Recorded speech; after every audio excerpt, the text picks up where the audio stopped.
નમસ્કાર દર્શક મિત્રો, અર્થ પડકાર ન્યૂઝમાં આપનું હાર્દિક સ્વાગત છે। ખેડબ્રહ્મા અંબાજી માતાજીના પટાંગણમાં ભક્તોનું ઘોડાપૂર। પ્રાપ્ત માહિતી મુજબ આજ રોજ તારીખ 31/8/2025ને રવિવારના દિવસે ખેડબ્રહ્મા શહેરમાં આવેલ રાજરાજેશ્વરીમાં અંબિકાના દર્શનાર્થે દૂર દૂરથી હજારોની સંખ્યામાં માઈ ભક્તો પધાર્યા હતા।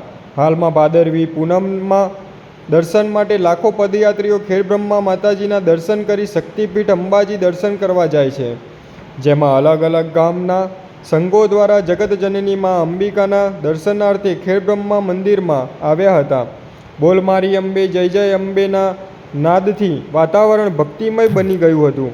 ખેડબ્રહ્મા અંબિકા માતાજી ટ્રસ્ટ દ્વારા ભક્તોને કોઈ અગવડ ના રહે અને પૂરી તકેદારી રાખવામાં આવી હતી। ટ્રાફિક સમસ્યાને પહોંચી વળવા ખેડબ્રહ્મા પોલીસ સ્ટેશન જવાનો સતત ખડે પગે ઊભા રહી પોતાની ફરજ બજાવતા જોવા મળ્યા હતા। રિપોર્ટર અમિત જોશી, ઈડર।